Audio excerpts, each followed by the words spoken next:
What a great time to start season 2 of the podcast. Got a song on my end. Yeah, we're back. We're back. It's a new season. We're like three games into the season. Championship's already started, but we were going to the Prem is back. But yeah, we were going to do it.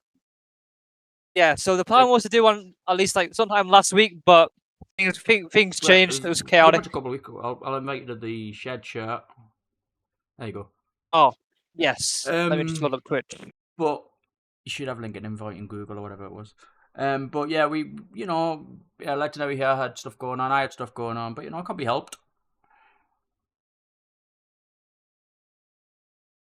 Yeah, but we finally found time to get this thing back together. So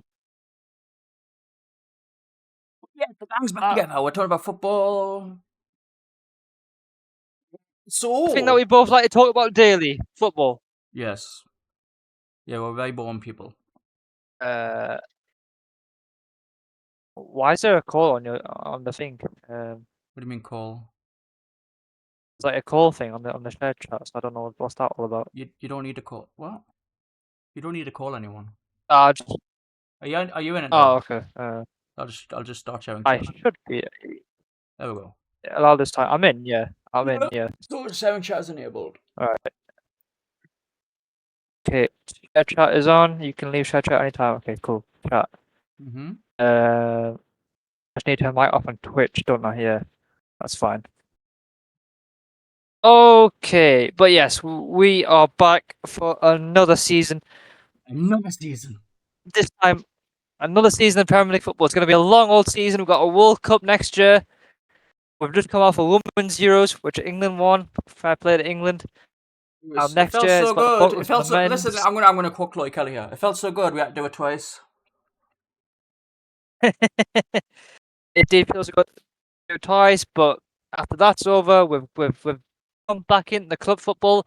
It's been a chaotic summer on Tyneside, to say the least, Drogan. Oh God. We've been through it all summer. It's not just Isak, it's just within the club. We've seen a lose sporting director, we've seen a lose CEO. That took 2.5 minutes to bring up Isak. It was always going to happen, wasn't it? Yes, it was. Yes, it was. Unfortunately, the fucking rat.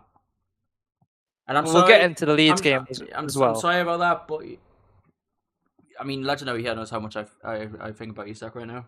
So you make it known every single day of your life, Drogan. So I mean, I know it's understandable because what he's done. Okay, he was this player that was like banging form last season. No, the thing is, right, a player leaving, I don't mind. A player leaving, perfect. I don't mind. Yeah, but the way they did it, I'll be upset about it. Yeah, but there's a way to do it, and there's a way not to do it. Yeah, 100%. The way he's done it by just going on strike, not training, putting out that weird old statement out. The thing about Nairi about you know what the thing about Nairi about that statement? Sorry to cut you off there. Is like he didn't say anything until it was like the player awards or whatever. Then he brings out that statement. Like he didn't say anything for 6 weeks. All this and that. No, he didn't. And then the player awards came out, and then he releases that statement on was it Instagram? Yeah, it was on Instagram. Yeah, it was on his Instagram. All it was media gossip, like weeks on end, and then he comes out with that statement on the important night for the club, obviously, and just says a bunch of rubbish. Did anyone see that Shaka Hislop interview talking about it? I saw it. I mean, I get what you said. To be fair, oh shit, start much of the day. That's 10:20. I can put this on real quick if anyone's interested. If you want to put it on, go for it. We'll talk about Isak first, and then we'll get into the Leeds game. I don't mind. But this is what Shaka says about Isak. You don't go back to your former club to train. You don't miss pre-season. You don't stay away from the football club.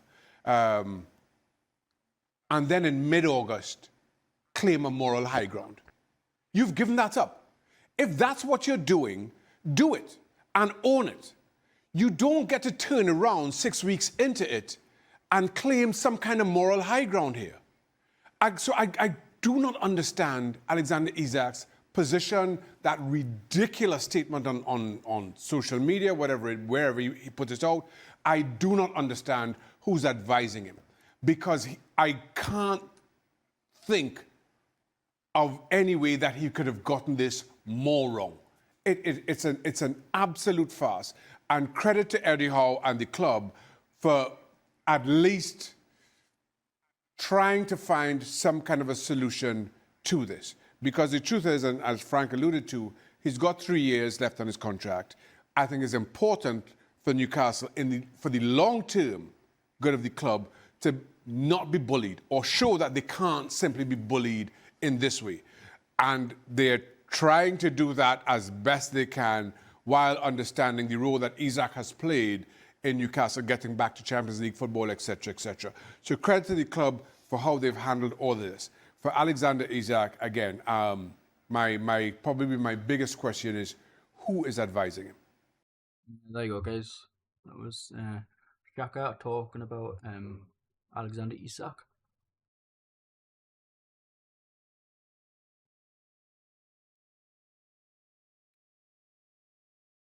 Legendary?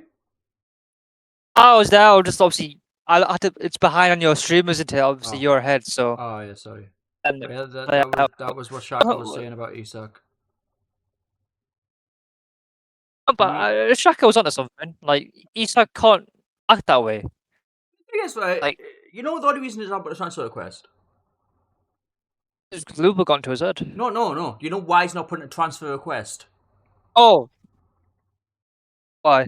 Because I do want to he could lose millions because there's loyalty bonuses in his contract, right? But as soon as he puts in a transfer request, that need just disappear. Yeah, true. So he wants to earn the right money in his contract. But then, here's the thing that I was like, someone said this week, like, if Isak's doing that for his club, there's no way he should be allowed to play for his national team. If he's not willing to play and train for his the national team is completely different because that's to do with like FIFA and stuff. I know what you mean, but someone was saying that it shouldn't be allowed. I can't remember who it was, who the source was, but they were just saying. I probably agree with that, but then I don't know how you'd enforce it. Yeah, that's a good point. It's until like a Swedish FA and then UEFA and where FIFA get involved. It could get messy. I don't think they want a big mess on their hands. I mean, they've already got a mess with Isak. But I mean, yeah, I know what you're saying, by the way, because he's been on furlough for like 6-8 weeks now. Yeah, since the start of the preseason tour, basically. I mean, no way is he fit. No, imagine if he starts. I think Sweden play on like Friday or something, and then he does his ACL or something. That's like, well, he's not. Liverpool come buy him. Liverpool won't buy him then. I'm not wishing that on him. By the way, I don't wish an injury. No. You're not wishing an injury, but like obviously, it's you never know football. Injuries obviously I don't like the guy. We don't want him. You don't want have a nasty injury or hurt himself. You know what I mean? Because then we lose 150 million. The thing I find weird the most, right? The fact is, Liverpool have only put one bid in since then. 110 million offer. It was very disrespectful. You know what pisses me off, right? Is fans of our clubs, like the so-called Big Six, are expecting us just to roll over, right? But we put a price. Yeah. You might not like the price, but we put the price on them. 150 million, right? Yeah. And they get pissy because we offered 130 and it's 20 million short and they don't like it. Look at PSG with Mbappe. Ronaldo with Man United back in the day. Rooney at Everton. You might not like the price of what the club is asking for, but that is the price. I mean, to be fair, Ronaldo went for like 200 mil to Juventus or something, didn't he? After Real Madrid, but like that's. But what I mean is that's a price. You might not be happy about it, but then pay it. Yeah. Piss off. If you have the money, which you obviously do, Liverpool. Also, if you wanted Isak, then don't spend like 95 million on fucking Hugo Ekitike. And the weird thing by the way, he's actually started quite well. Yeah, he's actually started. That's what I was gonna. Yeah. I was mentioning that Ekitike has started quite well for them. He scored in each of their games. He's actually. Did he score Monday night? He did, yeah. Yeah, he did. I think he scored in each of their games. he's adjusted really well at Liverpool. So I don't get why in Isak then all of a sudden. So Ekitike is fine. He's actually really bulked up since he was 18, 19. Wow. But the thing is, the only reason Liverpool, I will take this to the grave, the only reason Liverpool bought Ekitike is because we were looking at him. Yeah, like they thought, okay, let's get Ekitike, and then maybe try and persuade Isak somehow, because obviously By not the going way, to sell him. Liverpool players are 4-3-3, so they've got Salah on the right, and then they've got someone on the left. Like they'll interchange on the left with Wirtz and probably Elliot or something. And Then they'll it's have, that worry. and then they'll have one striker through the middle. Yeah, They can only play But then I one striker at a time. unless you play Isak on the wing, which they obviously would want to. Well, I mean, we started Isak on the wing, and he did quite well. But Isak's natural position is through the centre. Is fair centre, but I think you could put Ekitike on the window, can't you, as well? No, I wouldn't put if you put Ekitike on the wing, then you wouldn't like that, because that was the problem with PSG. Mbappe was the striker, obviously. Yeah, and that's where Ekitike wanted to play. Oh my god, Man United missed a sitter in the game against Burnley. Sorry, I'm watching match of the day at the same time, but yeah, I thought I'd just mention it. I briefly. heard about that actually. Like, Bremer squared it quite nicely, and he's got to score there, whoever it was. But yeah, So that brings us on to our next. Sorry, go on. we'll get to Man United later, but I think we'll I talk. mean, we might need we might need a whole new podcast for Man United. Oh god. But let's continue to talk about the tune. We play Leeds today. Yes, we Start will. with a back five. All of them anyhow. I get what you want to do. You want to try to protect the midfield, but Actually, I don't think he wants to protect the midfield as much as he wanted, because he knew Leeds were going to be very physical. Well, they weren't actually very physical, but you expect them to be it physical. weren't very physical. No, I know what you mean. Yeah. And then around the 60, 65, 70 minute mark, you'd bring on Alanga and Harvey Barnes against tired legs. And then, you'd... I reckon that's what he was trying to do. Yeah, but it didn't really have much of an effect, though, does it? It was just... There was bits in the game, and then there was no tempo, really. There was just... There were a few decent spells when Alanga and Barnes came on, but then after a while, the balls, the crosses got quite poor. It was just like, we were very leggy. Mm. I was actually a bit worried at the end. I thought Leeds might have nicked it. Yeah, Leeds nearly nicked it. Like, Yeah. that Also, was crazy. Sean Longstaff, I love you. You're a Geordie.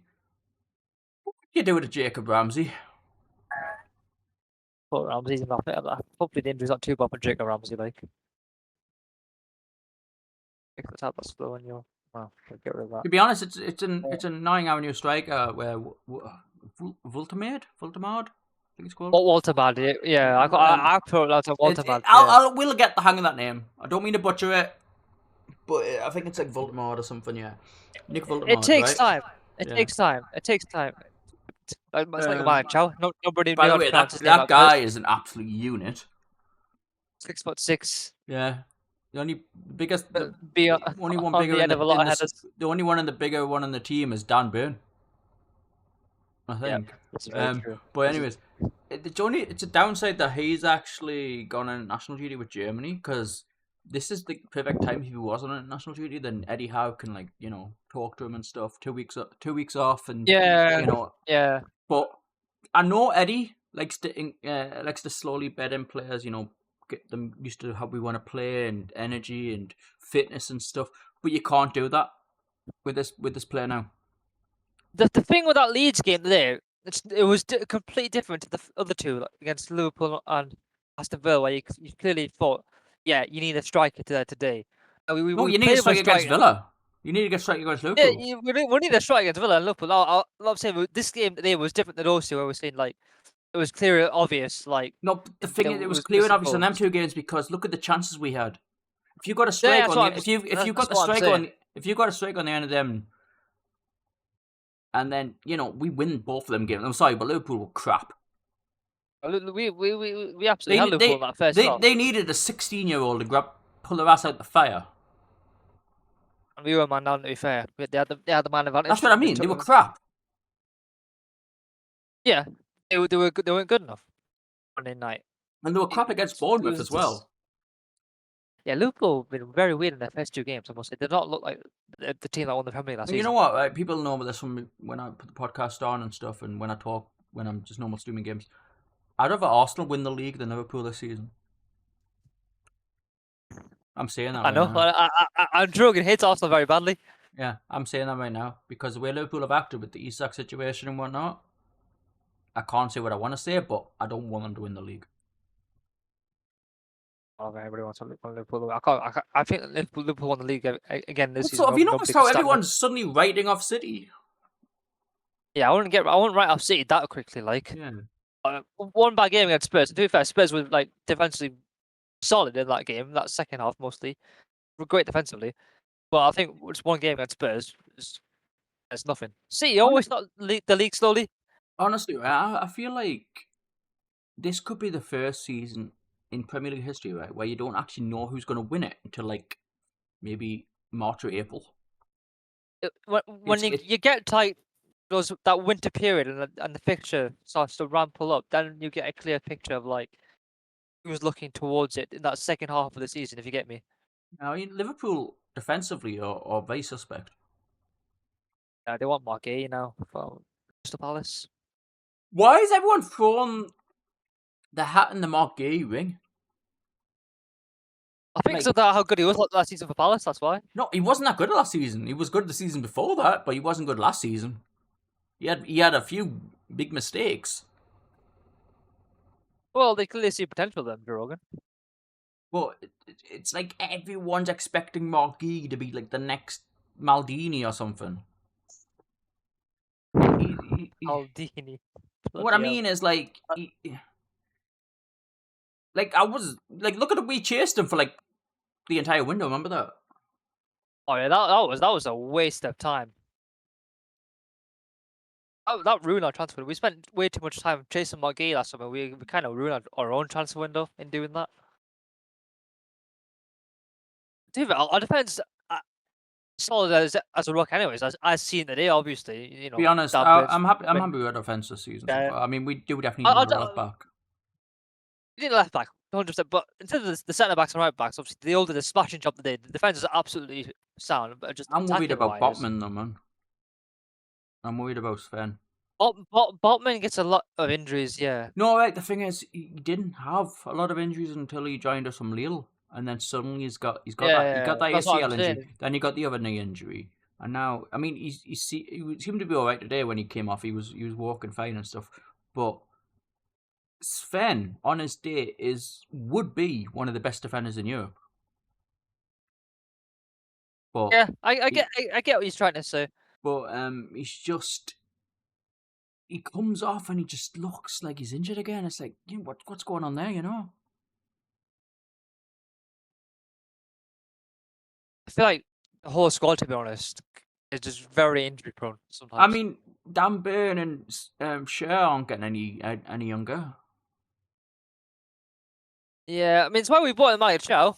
Obviously, we Malik need Chow, another centre-back in. by the way, I'm a big fan of Malik Chow. Like I've been watching him for a couple of years now, and he's Like I said, if I he think can we hit did a if he great- can hit his roof like ceiling, then he'll be one of the best defenders. I think we did a great job today with the defense, but I think attacking it was a bit worrying. Oh, the attacking was I mean, Usula Like, had a couple chances. Like, still had a couple of chances, but it wasn't like sort of clear cut though. It was like so obvious, like oh he should do better there. Do you know what I mean? Yeah. I mean, he had that one chance in the first half, Aye, but it was more like a half chance. half chance, yeah. Like it was. I feel sorry for Sula. Yeah, he hasn't managed to step up today, but also the wingers weren't great with him today. We didn't start our best wingers in that first half. Also, am I the only one I've been saying this about 3 years now? We should be doing better from set pieces. Yeah, considering how many heads. Yeah, our Like, set pieces we can never get many heads on it. Like apart from considering that how Burn goal. tall our team is. Hmm. We Yeah, I know what you mean. We apparently got like a new set piece coach in now, and he's apparently very good. So Oh yeah, I heard about that. Yeah, I heard about we'll set piece. we'll coach. see how we do. But honestly, we should be doing better from corners and free kicks. Obviously, that best set piece we had was back in March when we played Liverpool, obviously, and then the cup final when Burns scored from the header. I think like Please tell me obviously, that again. I can't. Did that actually happen? Because it feels like a dream. it was a long time ago. But no, in terms of the Leeds game today, we'll finish up. I say defensively solid. Attacking, we need some work. Midfield was okay at best. Bruno did a good job. Tonali did what he could. Centre box were excellent, but I think it was a definitely missed opportunity again. To be honest, right, Leeds, it was away, so as long as we don't lose an away game, I'm okay with that. But I'm still not okay with the fact that I want. See, I don't want to put too much pressure on Voltemade, or Voltemade even. Eventually, I'll get used to that name. Okay.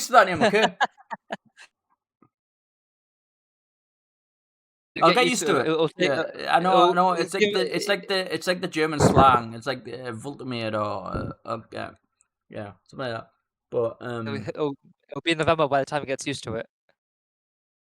I'll get used to it pretty fast. But unless you hear him say it, then yeah. We've put a lot of pressure on that guy. Well, have you seen what's happening? Our striker went on strike. I didn't notice. No, well, please tell me. Please refresh my memory again, because I didn't fucking notice. Well, of course, there's gonna be pressure on Walterman. We don't have any of the strikers. What I mean is, he's got big shoes to fill. Yeah. Yeah, we need no shoes to fill. We don't want to put that pressure on him. Okay, well, no, okay, yeah. He's got to be his own man, yes. Yeah, but it's a completely different player. So we've got to change our style of play, because have you noticed how many times we play like through the lines? We'll play like along and then back and then forward, and you know what I mean? Yeah, we need to actually put balls in the box now. We barely ever get balls forward. A lot of the balls are sometimes sideways or passing back. Our only crosser really is Trippier and Murphy. Yeah. And Tonali, of course, but yes, and Sandro. Yeah, like who are you gonna look at putting a ball on that guy's head? I was gonna say, right, like when you look at his play, a lot of our balls are sometimes we slowly build up and sometimes going sideways, like you're going far out to the right, far out to the left, or you're just passing through the middle. You're not going forward through the middle, if you get what I mean. Like it's a pattern we've developed that really hinders us sometimes. And I feel like today was one of those days where it just didn't work out very well. But it might have just been I don't know defensively set up. I don't know what it's like with his feet, to be fair, but he's meant to be good. He's meant to be a good dribbler, from what I've heard. What the mad. And sometimes, so they've seen us. I know he can play as a 10 as well. Yeah, I was listening to SPN FC the other day. He's a good dribbler. He can sometimes make a chance out of nothing. Sometimes I can't remember how it was described, but something like that. And he's very, very. He's a fucking unit, I think, as well. He's 6'6". Yes. Yeah, but that means nothing. I mean, look at Peter Crouch, for example. Crouch should get a few goals. No, what I mean by that is he's tall, but he wasn't built. This guy is. Okay, yeah. How many headers did Crouch score? Do we know? He's got the most headed goals in the Premier League history. Oh wow! I think it was 53. 53 or 53? 53, I think it was. Oh, 53. Oh, yeah, I'm pretty sure he got the most Premier League headed goals in history. It's not bad. I think it was actually beating Shearer. Shearer headed a few in his heyday. Oh, good header. Most headed goals in Premier League history. Well, yeah, Peter Crouch. Researching it. Yeah, that's fair enough. Crouch was a tall. Okay, I'm gonna give you a question here, and you could answer it. Most right-footed Premier League goals. I'm not meant to know. I'm not gonna know that. I don't know that. I'll just give you his name. Shearer. Yeah. Yes, 194. And by the way, I was right. It was 53 headed goals by Peter Crouch. To be fair to Shearer, he holds a lot of records. Some have been broken by now. By the way, can you just imagine if Shearer didn't get them two bad injuries? Oh, he. He would have got I know what like you mean. he would have got probably about 100 more goals. This is true. Shiro in his prime and without injuries, he was. Well, you know more than I do. Obviously, you saw Shiro in his prime. I didn't, but obviously, from what I've seen on YouTube clips and that, he was I absolute love Shiro. machine. I've met him 3 times, by the way. Proper lovely bloke. People think it seems like people it- think he's unapproachable and stuff, but I feel like it's if you just approach some guy in the supermarket with his family, he's like, I'm with your family. Yeah, if he's with his family, you wouldn't bother him. Yeah. Well, yeah. You I let him be remember I was wearing my Toyota 24 RIP shirt, which is look up at the Aye. and he was like, Nice, he was really liking that one. nice. All right. Nice. Okay. Well, I feel like it's time we move Shearer's lovely guy. on. I feel like it's time we Um, move on I'll- to Newcastle. Yeah, we'll talk about Leeds briefly. Good defensive performance for them. It's a great point for them, I'd say, at home. Only I don't one know loss if- this season. After they got spanked fair- by Arsenal as well, we should have probably got Yeah, something from that. exactly. Even showed, but like, if you talk from Leeds' perspective, obviously you'll take a point. I'm out a of big, it. I'm a big fan of Leeds. I mean, I always class it as sort of like a mini derby when we play Leeds. You class it as a mini derby, do you? I always class it as a mini derby. I mean, it's not that far away. It's like 2 hours away. An It's hour like and a 2 hour half. drive, but there's no like thing between the fans, though, is there? No, So, but no, there is, by the way. is there? There is a lot of rivalry between the fans. It's been going since like the 80s and 90s. I mean, I know it's worse between Leeds and Man United, but obviously I didn't know about us and Leeds. No, this is like a friendly derby. This is like a bit of banter. Ah, and okay. stuff. Okay. So it's like Crystal Palace and Brighton, then, is it? Yeah, it's it's a friendly derby. I mean, I would say there's definitely like a bit of rivalry between us and Leeds. But Ooh. you know what? I when Leeds were down and then they got relegated, and they had to sell all their players and stuff. It was about 15, 20 years ago now. I was hoping they would get back up, and they are getting back up. They are trying to build a team again. They're slowly getting there. I think they got the right guy on the Daniel Farker. I don't say know. that. Like I don't know. Okay, I think there's potential with Farker. I think he's doing a decent No, job so but far. he's only won international like break. 8 games in his Premier League history or something. Yeah, but to be fair, he's not as great as scored. I mean, he was at Norwich, Leeds. right? Yeah, let's not count Norwich because they're like a fucking yo-yo. Oh, No, But like no. I love Norwich. hell? They're lovely. Got lovely fans. They've got lovely owners and stuff, right? But they're just like up and down, up and down, up and down, up and down, up and down. You know what I mean? There's no competition. What's the point of coming up? Just go straight back down. thing is, Farker's had more money to spend at Leeds than he ever Yeah, did I at mean, Norwich. yeah, they've spent like 100 million or something, but. I don't know. Well, I don't know the exact number, but yeah, they spent this summer in the transfer window for the Prem. So I wasn't having to go to Norwich, by the way, because I like Norwich fans. I They're know, beautiful people. I know you went. It's just the whole yo-yo thing was just out of They out of are. nowhere. That's out of They the are. blue. That's what they call a yo-yo club. I mean, they've not been in the Premier League for a while now, so they've stopped yo-yoing. No, Norwich. No, they're not. They've not been in the Premier League for a while now. Not been in the Premier League since that COVID But that's season. what we call them, though. Like, as soon as they come back up again, they'll go back down. Well, I mean, at the moment they're kind of struggling. I mean, they won today, to be fair, but they lost the best. They Dude, lost the best player to dude. their rivals. You know what the owners can do, right? I know they love the club. I mean, they've been there for like 1,000,000 years, right? Yes, I know what you mean. They Put up for sale, yes. Yes, that's what they need to do. I It's think honestly you can say what that. they More, need to do. I think you can say that most clubs in the Championship, to be honest. But No, but the thing is that Norwich are that's different. another It's tangent. like a family-run club, but the family doesn't know when to let go. Yeah. But to finish up with Leeds, I think 4 points, 1 win for the national break. I think that's as best as any Premier I mean, League promoted that's club good can for have. Leeds. That's good for Leeds. Burnley have done quite well as well, to be fair. Burnley, to be fair, nearly drew the day against Man United. I was very Yeah. surprised at what I was. I mean, And are we surprised did anymore? they get a late goal or was it a penalty with Man United? It was Fernandes scored a late penalty. Alright, so did Bruno get suplexed or what happened?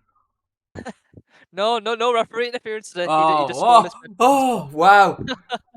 By the way, guys, I'm just referencing the fact that Bruno had an interview the other. It was last week, wasn't it? Who they playing? It was the It Premier was League, last week. Yeah, it was last week. Yeah, against Fulham. Yeah. Yeah. and the referee slightly bumped. Ooh. You know, no, as you're walking through the street, right, accidentally bump someone, and it's like, oh, sorry, mate, right? But it completely bumped him, and it's completely set him off on one, and he missed. I mean, that ball ended up in the fucking Thames, by the way. He blamed the referee for his penalty miss, but like. What I mean by that is, right, the mentality is not there. It isn't, yes. Like if someone like that knocks you off one, and then like, where's the mentality? It's like, you're the captain, you're one of the big senior players in the team, and you're put off by that. He's Ruben Amorim's golden boy. Honestly, right, I know how good Bruno's been for Man United, right, but he needs to be. Oh, he's got an attitude. He's very whingy, yeah. He's proper whingy. He needs to be gone. For Man United to progress, I mean, I think you can say a lot of players still need to be gone from Man United. No, the thing is, Bruno right, the Fernandes. problem with Man United, they've signed so many attackers. It actually brings us on Yeah. perfectly to our next conversation, because we've finished talking about Leeds and Newcastle. Yeah, we're talking about Man United now, so we'll carry on about Man United. Cunha, Mbuemo, Sesko. I think that's the three main ones I've signed, right? Yeah, those are the obviously Sesko they stole from us, but but I say stole. Sesko chose them over us. So forget that. The thing is, right? Look at if Amorim wants to play at a 3, right? So you need 2 wing backs, don't you? Yes. Why wasn't that the priority? Question. If you couldn't try to play with 2 wing backs, right? Like, go after like Alphonso Davies or something. Well, I think their thinking was they're lacking goals in the team, so they're thinking bringing like at least 3 players who have goals within them that can help. You know, if things will go bad, you know, sprue a few moments. Like stuff like for the other night, midweek against Grimsby, for example, United were 2-0 down, and Benmore gets 1 back. But the thing is, right? We've been saying Man United have been leaking goals for about 3 seasons now. Yes, we have. So the problem is obviously at the back, right? Then I don't mind but you don't sign 3 attackers. You maybe sign 1 or 2. You don't sign 3. I mean, they were in dire need of a new front 3 because Rashford went off the Barcelona on loan. So nope. But you're still paying. I'm pretty sure they're still paying half his wages. I think they are, yeah. To be fair, yeah. But what I mean by that is, right, you go and buy 2 new centre backs. You go and buy left wing back. You go buy right wing back. You don't go and buy 3 attackers. All right, I'm just going to go up here and score. Okay, oh fuck it, I've just got to see that. I mean, yeah. Again, as we saw against Burnley today, they found it very easy to get back steam on the United. You know what they should do? Just stick Harry Maguire up there. He scores more goals than Sesko. I mean, too bad Sesko's only been like it's only been like 3 games struggling. Sesko. What I mean by that is it's unbalanced. It's an unbalanced team. Yeah, it's like they have the attack, but then there's no spine. No, the thing is, you're too attacking. So you want so you want a balance, innit? Yeah, that's what I mean, you need to get rid of Casemiro, right? I mean, yeah, you need to get rid of Mason Mount because he's not doing anything. Get rid of Garnacho. He's going to Chelsea now. It looks like he's gone Chelsea. Jadon Sancho, you need to get rid of him. Yeah, Malacia. Yeah. Luke Shaw is playing a left centre back, for fuck's sake. I forgot Shaw's still there. Jesus Christ. He's playing as a left centre back, dude. Oh, he's a left back, isn't he? Oh, by the way, let's not talk about Bayinda and Onana. Oh yes, Onana. Yeah, he had a bad midweek. Oh, jeez, he has a bad edit every time I watch him. I was watching. Oh, what was it? Was it midweek? Midweek against Grimsby Town, yeah. Oh, it was. Yeah, in the FA Cup. Not the FA Cup, the League Cup. The League Cup, yeah. Yeah, right. And he comes out for a ball from a corner and just absolutely flats it. I remember. Yeah. Like, what are you doing, dude? You meant to catch it in the air, Onana, but instead it was a total mess and didn't make it. Even if you're not going to catch it, punch it. I mean, yeah, it's true. Like, he just couldn't get anything on it.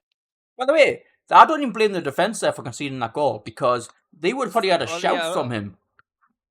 Yeah, they probably were shouting. Onana's probably shouting for them to cover it, and then Onana makes a hash of it himself, and then Grimsby 2-0 up. You know, by the way, right? Have you heard the story right, about Inter Milan and Man United when Onana was moving to them? What was the story? Uh, Finally. Originally, Inter was just going to ask for like 40 million, but Man United offered 70. So why? Okay, so why are United making?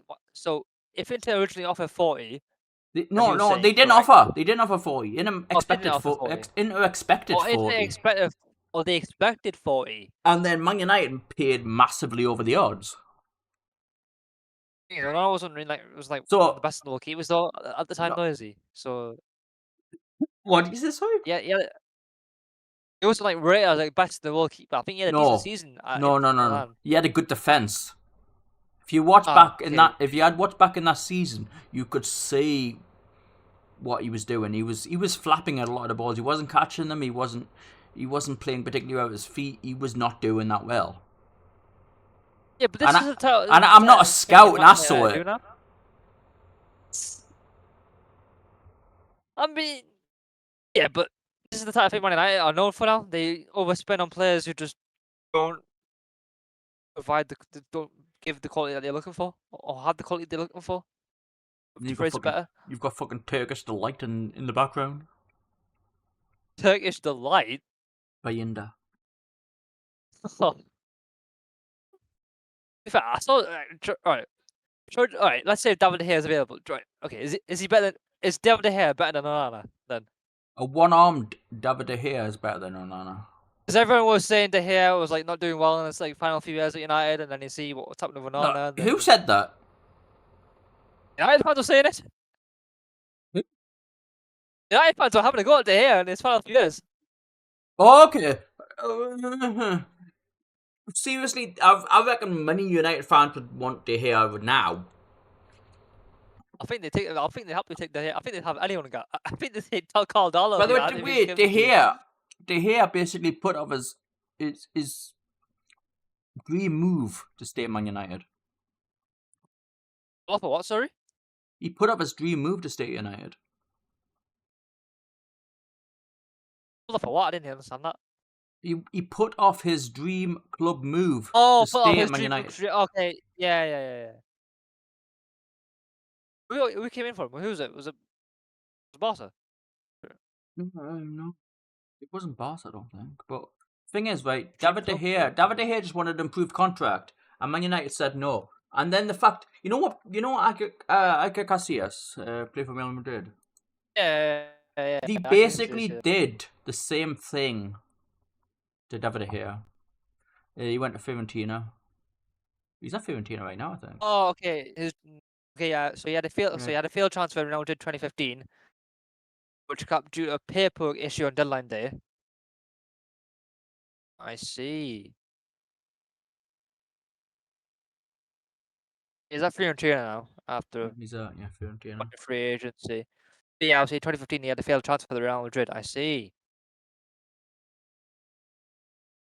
So you've had to go at Onana. You've had to go at the spine of United's defense. Hey, you know me. I'm just brutally honest, aren't I? No. That is what you are. I'm brutally honest.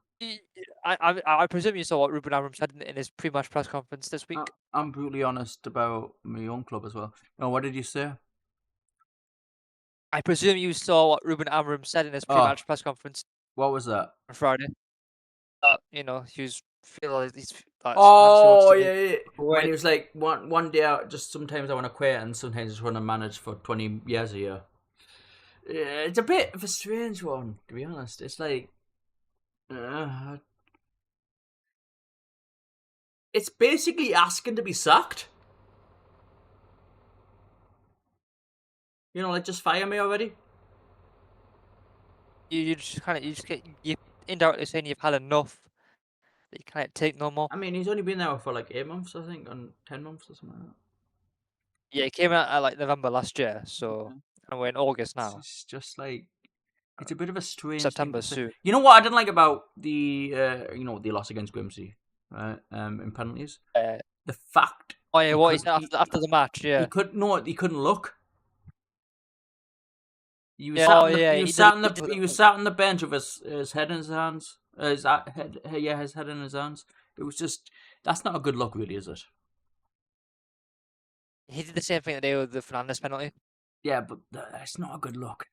Let's be honest. You want your manager up there. You want your manager to support you. You don't want them to, have their head down.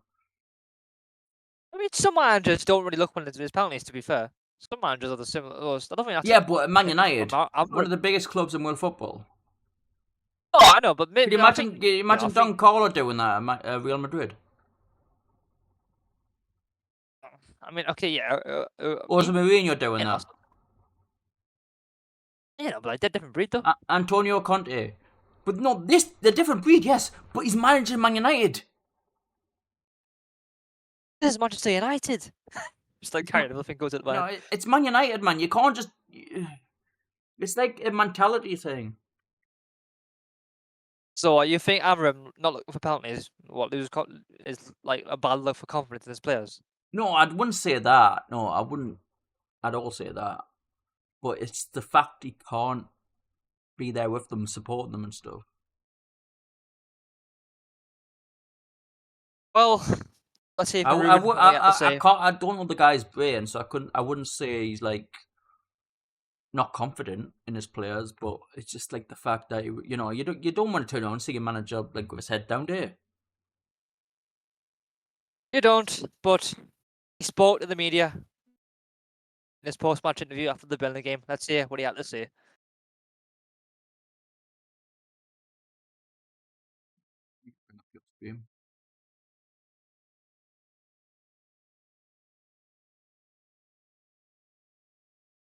You're not streaming, by the way, Legendary. Oh no, you are. Am I? You are. Sorry. Yeah, yeah. I was waiting for a second. I had your other channel open. That's all good.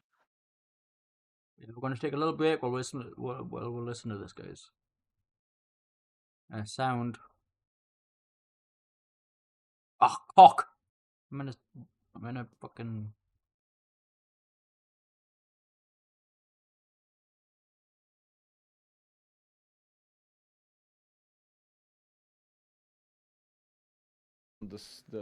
The box, but the ball is going to the other guy. Sometimes it's a lot of things that we cannot explain. But for me, the most important, playing well or not, we would always try to score.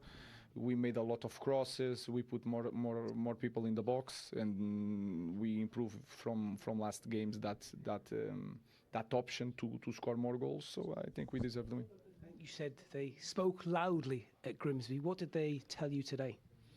That they want to win. Today they wanted to win. The problem is that we need to win every game. It doesn't matter the context. Manchester United, when you are in Manchester United, the spotlight is so big that you cannot have day off. You have always to be on top, and we struggle in that department. So sometimes we have problems. So today was a good day, but again, it's just one win at home. Supposed to win this kind of games at home, with all due respect for any opponent. But the most important thing was that the way we press and we control the game was more similar to Arsenal, to Fulham in the first half. So we maintain a little bit the level. You looked very calm when Bruno Fernandes scored that penalty. Was that intentional? I was. It's like a little bit like you think about the odds. Bruno is not going to miss 2 penalties in a row. So it's an anomaly. Everything happened in this moment, but I was so confident that Bruno was going to score. How is Matheus Cunha? I'm really worried about him.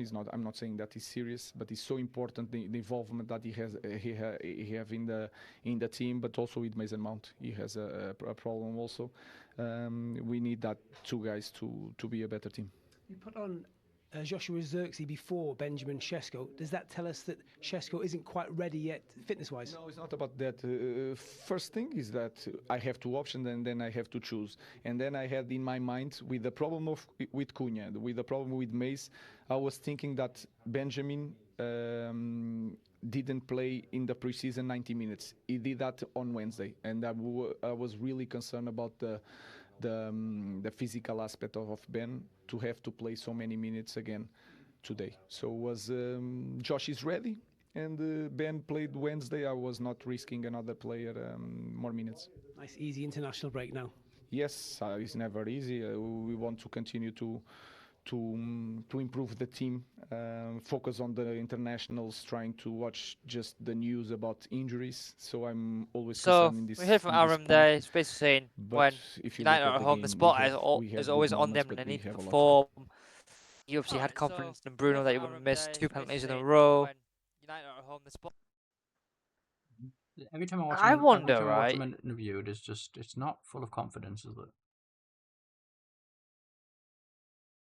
Sorry, what you were saying? Wondered what? He said, when you're at home, this player's gonna have a day off, all that type of thing. By the way, Feel Legendary like, doesn't really with have to United, subscribe right? to him, so I could watch that quicker. Subscribe to me. What the hell? I didn't realize. Hang on, I did get an email. Hang on. Oh, It's never on mind. your chat, dude. No. All right. Yes, I see. But anyways, I don't have chat open. what were you saying about Amarin? He was just no. I was just summarize what Amarim said. He's saying, I can't have days off at home. They need to perform because the spotlight's always on them. Then you could say about any Says team that at home. Sesko. I mean, yes, you're true. Thing is, Amarim is very stubborn, isn't he? With this formation he's got in it. That's my We've point talked- exactly. By the way, Like, is this going to work long term? Like, okay, No, okay, this fair enough. window They failed definitely the not, first half, because one today.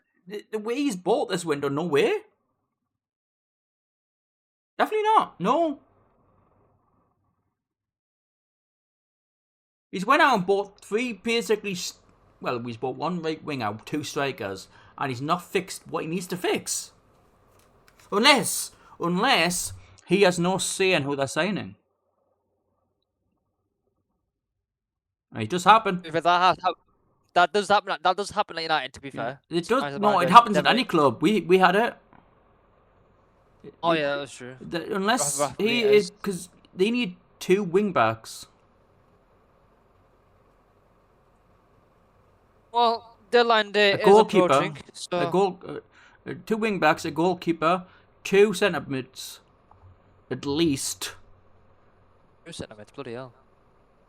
Main thing is, Main wants to go out on loan as well. So that's another problem he's got on his hands. To be honest, I would be starting Manu if I was him.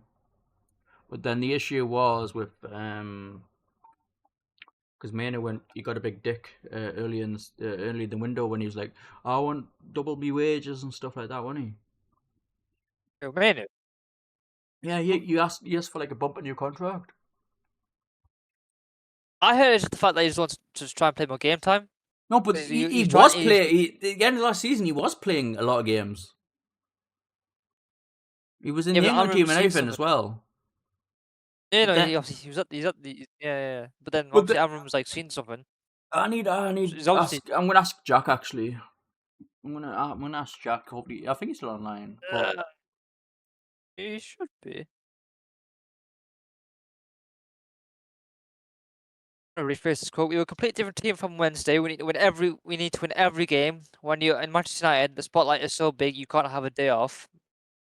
But as you said, every team should be obviously having the aim to win every single match and can't have a day off. So it's almost like he's back talking his own tactics. no, but Manu, he was asking for something ridiculous. It was like, oh, there was another player doing it. There was another player doing it who was only like 18, 19. Well, I forgot what he's called now, but it's like you've only at the beginning of your career. You know, like get your minutes under your belt. Like you're still earning a lot more than anyone else is going to earn. Like any average Joe's going to earn. Yeah, Manu was demanding 180,000 a week. And I'm pretty sure he's only like 20.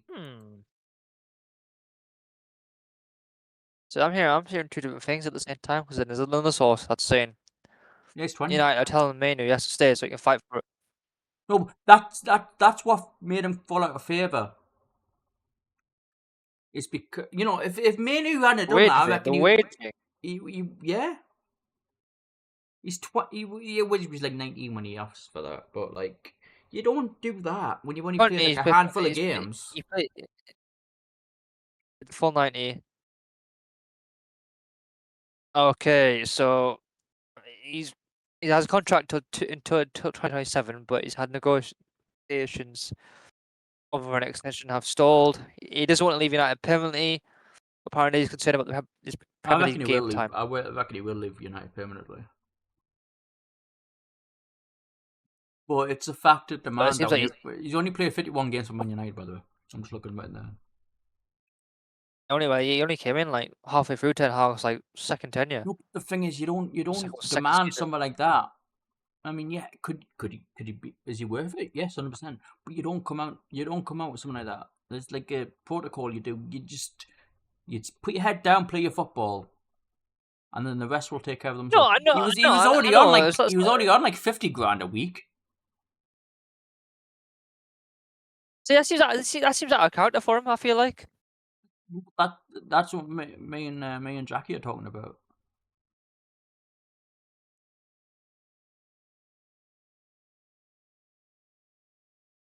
But that's the reason he's fucking hell. You're getting hit by one as well too. So I'll deal with that. I'm getting hit with a bot as well, am I? Oh shit! Didn't realize. I'll Sorry, I'm just switching between tabs, me, because just checking out everything on Twitter and that. You actually and Discord. banned it. Or ban, yeah. But yeah, that's a problem with Manu. The main is demanding too much. He's demanding more money. A lot more. United money. fans, United fans feel like are happy with some of the signings, but fear it's not enough. No, but the thing is, One United keep saying this. One United fan says it's the wrong they'll finish in signings. the top 10. Okay, so is this job then getting too big for Ruben Amorim to handle? Then, if let's say if he's not choosing these signings, then yeah, leave. Because we said this from day one when Amorim signed. He likes to play three at the back with two wing backs, doesn't he? Yes, because he had a player at Sporting. It worked for him at Sporting. That's why. You have your defenders, right? You obviously buy a extra defender because you're not going to have Luke Shaw left centre back, are you? Right? Obviously, you want to replace Harry Maguire and stuff. But then why wouldn't be the first thing you do to go get two wing backs? Makes no sense to me. Not exactly a market though, is it? No, but the thing is, they've had since July to look at this. June, July. Yeah. So what makes me think is he's not choosing his signings. What was seen? Have they got a sporting director in place? I think so. Yeah, we know Ashworth left. But then we had sporting directors under Mike Ashley in, but we didn't the manager didn't choose our signings. The manager didn't have signings. We didn't have. Sporting We barely had a director, Man United. we barely had a sporting director at Newcastle in the Ashley era. Jason Wilcox. Yeah, we did. We had Dennis Wise. Yeah, it's Jason Wilcox. Yeah, it's Jason Wilcox. Jason Wilcox. I forgot about. We had Dennis Wise. Dennis Wise. I don't remember. I thought it was Lee Charnley making this. I thought it was Lee Charnley making this. We had like 4 different directors, and it was just like, we're just going to sign who we want to sign. I thought it was Lee Charnley doing most of it. I forgot what the player's name was. One of our signings we signed because our sporting director saw him on a YouTube video. Oh, bloody hell. Jesus Christ. Oh my god, I can't use a pen. Bloody hell, that's just bad. But what I mean by that is, like, it does happen. It does happen, but I feel like maybe he felt like, okay, maybe he can cope with the defense for the time being. Maybe he can shift it, mold it. But right, okay. Maybe the attack was where they were struggling with and Yeah, had it like wasn't. nothing there. It was defensively, dude. You're not that stupid, are you? No, I'm not disagreeing with you. I'm just maybe thinking of like, well, I'm maybe Defensively, possibly Man thinking, United I are a don't know. fucking mess. I mean, yeah. And, It's right, obvious. you know what, right? I've been around football long enough. You fix your spine of your team and then work with the rest. You work out your defense, like what system you're gonna play and stuff, and then you sort out the midfield, and then you work on the attack. There's no point having the best attackers in the world if you're just gonna fucking completely concede goals, is there? Yeah, but then what if they think they can deal with it on the Well, then on they're the pitch? stupid. What if they feel they can deal with it in training? They're stupid. Because they finished, So then- what was it, 15th last season? Yeah, they finished 15 last season. Yeah, Defensively, they were shocking. they were shocking. They were shocking everyone. Let's not. The thing is, you can deal with being shocking up top, but you can't be shocking defensively. At least if you've got a good defense, you can grind out results. Man United couldn't grind out results.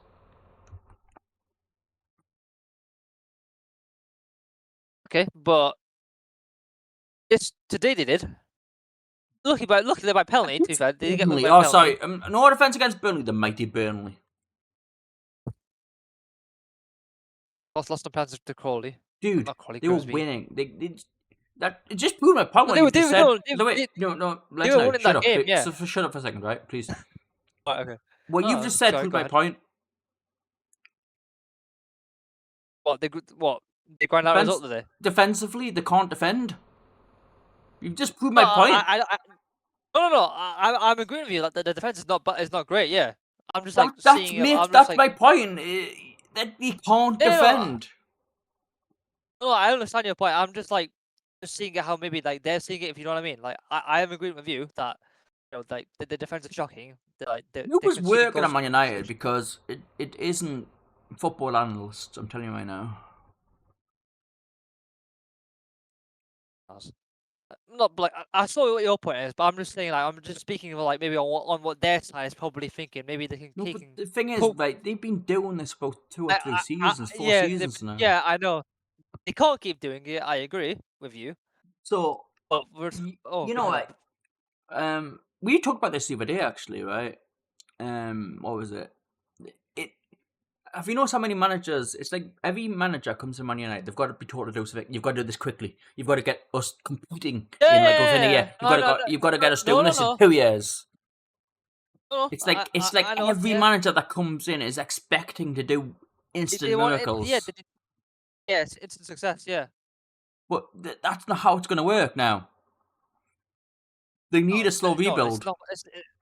it's not worked out like for many years. Like, it's not working now. Everyone's been sitting there and dying of a rebuild, but they just can't seem to make it work. Which is why I think with the attackers in, maybe they're thinking again. No, maybe we've already been they there. can get a- We've already been there. No. But I was in United are stuck in their ways, though, aren't they? I mean, That's look, the problem. you had Alexis Sanchez and Jadon Sancho and Mason Mount and Zlatan Ibrahimovic and stuff like Sanchez. that. Players coming in like that, right? It's not working. Forget how Sanchez flopped there, United, man. It's not working. Like, think something differently. Okay, so They've got How long has Ruben Amorim they've got a goalkeeper that's he can't. They've got 2 goalkeepers, sorry, one worse than the other, Okay. but slightly worse. Who can't be a goalkeeper? Like, they ain't gonna fix it anytime soon. I just, 'cause unless they make some signings over the next. What I couple of mean by days- that is like it's all good scoring goals, but when the goalkeeper can't fucking No, catch no. a ball, I think your point is understood, but as United had this just weird thing that maybe with the attack, they can maybe cope with the defense and just play I mean, on. it's not Kevin Keegan.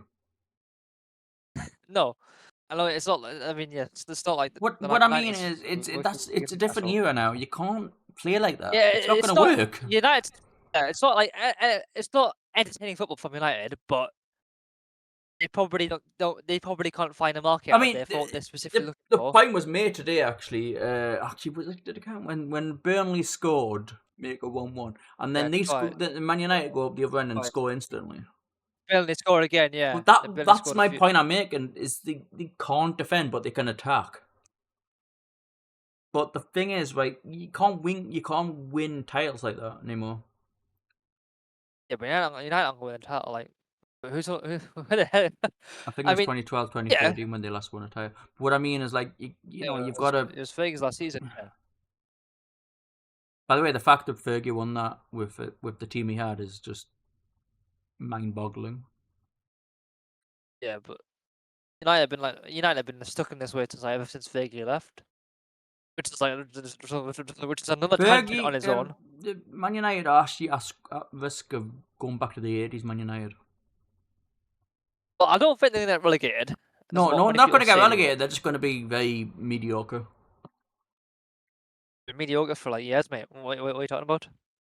No, 80s Man United were like a 16, 15, 17 consistently. Well, I don't think that'll happen again this season. No, but it's the same thing that's happening right now. No, but I don't think they'll finish like 15th again this season. As what I don't think it'll be as bad as last season was. It's like they'll go 15th. The games I've seen. They could miss out on Europe again. That's not a factor. That's not being ruled out. To be honest, the Man Probably- United in the Conference League is a poor season. United could probably win the Conference League. Hey, if they don't, if they get into the Conference League and don't win it, that's an embarrassment. Like, Jesus Christ, that will look quite bad. You know what? That's an embarrassment, though, isn't it? I mean, for someone like Man United, yes, it will look bad to be in the Conference So League. Yes, I've got a 'cause, question for you, right? Because they've been in the Champions League, they've been in Europa League. Then if they go all the way to the Conference League, don't I've do well. got a question for you here, legendary. What? Is Amrin not big enough for the job? I think that it was never going to be an easy fix overnight. Abraham is very strict on this play style, on this formation he wants. I can't describe it for the life of me. Yeah, but there's there's a bit of stubbornness sometimes, isn't there? Oh, you can tell there is stubbornness. I think we saw it midweek as well. You know. There was 100%. Grimsby were all over Man United in that first half. Like United had like getting bullied by Grimsby Town for God's sake. The thing is, right, a system is fine, right? But as a player, you go out there, right? You play for Man United, you've got your good players, right? But at least string a pass together, 1 or 2, 3 passes. You know, you don't just keep giving the ball away. Which they did. Yeah, but you know, your quality players. I mean, I would expect Luke Shaw to pass someone. You know, what I mean, it's stupid. Yeah, they don't play. Sometimes just like a chemistry sometimes, but Not chemistry for chemistry. Alright. Pass. yeah, they pass don't. you pass to not another cohesive, player. Yeah. Yeah, they can't do the basics then. Yeah. Yeah, it's the basics after getting wrong, in my opinion. Thing is, that Arsenal game, they look very good. We were all saying like that was the best we saw United play in years. And they still lost. Yeah, they still lost, but it was the best they'd played. They still lost. Still lost, but lost to a set piece. No, but the thing is, right? You could play the best in world football. No, England have done that. Still lost. No, but I'm saying the following week, they kind of slipped back into the old pattern. Yeah, but that's the problem. That's what I'm saying. Then midweek they fall that same problem. Then today, just about one with a penalty, but they could have drawn that game had it not been for Fernandes' pen. Oh, yeah, you got suplexed by the referee. I'm sorry. When I asked that question, I probably should have phrased it a different way. Is Man United too big of a job for Ruben Amorim? Maybe it's getting to him. Probably. It looks like it's To be getting honest, to him. it's like the England job. Yeah, United's like the biggest job you can take on in the Premier League. It'll be the same when Pep leaves. The thing is, it's called the theatre of dreams for, it's not called the theatre of dreams for nothing. Yeah, like I mean, I'm not gonna lie, right? I'm not gonna lie. Man United is the biggest job in the Premier League, especially with what Sir Alex did. Yeah. Yeah, no, obviously, yeah, because United obviously I mean, I would probably say the second there is probably Arsenal, and then City, Liverpool. then. No, fuck City. I mean, I'm not. Hang on, no, hang no, on, no, hang on. no, But when Pep leaves, that becomes a massive job then. no disrespect to City, but they were nothing about the money. Okay, yeah, but like I'm saying, like when Pep leaves, then City becomes. Well, an I'm talking massive about a job too. fan base here. Okay, well, okay, go on. Oh, I mean, finish the point. I apologize for interrupting. I can't So speak. Man United are probably the biggest job in the Premier League. Then it's probably Yes. Arsenal because of the history between the two, and When does the fan base come into play then? they are so demanding. The fan base is demanding. Oh, yeah, okay, yeah, because they've been used to. But then I'll be the same again at City when Pep leaves because they're used to been winning trophies and that for City so many fans, years. we used to be fucking Chelsea fans. Okay, yeah, I get it. There are a lot of glory hunters that are City fans, but there are the true City fans that have been supporting it since like childhood. I'm saying that They are the true fans, yes, but I would not compare it to Okay. like a Man United job. But eventually They when can Pep spend leaves, now. that- They can literally drop down £1 billion or something. United spend United spend a lot of money as well though. Yeah, but they're spending it wrong. Yeah, but I'm saying like that could happen at City too if Pep leaves. Like whoever doesn't get. Hey, Whoever I the swear to appoint- God, right? If you put me a scout at Man United, I'll fucking sort that club out. I mean, there's nothing what stop me from applying. I'm sure they take you on. They hire only these days, so Fuck off. just might be fine. I would just the Tesco sandwiches, not the So I would the say high Man chef United, food Arsenal, players, yeah. Liverpool, and probably Chelsea, and then Man City.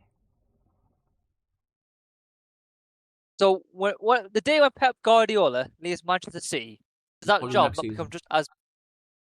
Does that job not become as big as that Man United job then? That was the No, pressure right you now, no, have. because after Pep just looks tired. It's like he just looks so I mean, tired. he's been there. He's been there for like since like it's been like a I decade mean- since he's been there. So Man City will be fine, I reckon. well, you never know. Everyone was saying about Arne Slot or coming in for Jurgen Klopp. You're gonna say he struggled, but obviously Liverpool did all right last season. Slot won By the way, first Liverpool league. won after a very poor Premier League season. To be fair, it was. I mean, yeah. To be fair, City were very poor as well. So I'll give them that. But still, no. But still, for Arne Slot to come in there, get Liverpool to be as good as they were, albeit they stumbled across the finish To line. be fair, I prefer Arnie Slot over fucking Jurgen the Whingy Cop. That first half of the season that they had, they were on a run, playing excellent football. And to be fair, he seems to give like a lot of the Yeah, most youngsters a teams. chance as well. To be fair, so that's good. What I'm saying is like Arne Slot had that very good first half of the season. Again, they did stumble across the finish line. A lot started the season well, despite them winning a couple of games annoyingly. What I'm saying is like it's all well and good. It's that saying. It's all well and good having the money, but it's how you spend it. I mean, Obviously, that's Arne exactly what I Slot, mean. Yeah, Liverpool and Arne Slot have a system in place for Michael Edwards.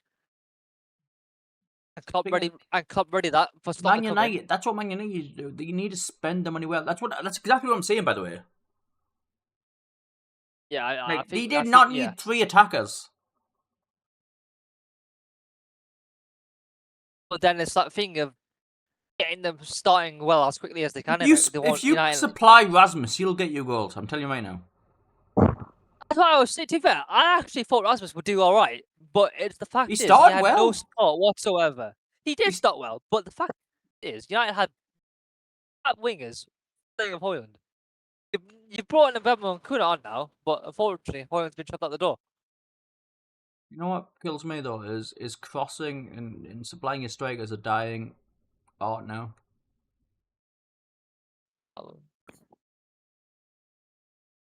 Some people just don't cross in it. I grew up in the 90s where you grew up 90s and early noise where you'd had like you play 4-4-2, by the way. It was boring. I know. Yeah, 4-4-2 was the thing back then. Yeah, everyone played 4-4-2. Then you'd have like you'd Beckhams and your your Scholes and your Gerrard, your Lampard, crossing the ball in for these people, and then you just get your big fat head on the end of it. Thing is, though, I think right when Pep came into this league, well across England, everyone's trying to follow the Pep style of football. I hate the tiki-taka football. Even though I played on FIFA. Yeah, but like because of how like insane like Pep It has was made great. like, I how loved watching it at Barcelona, fast it but it's killed football.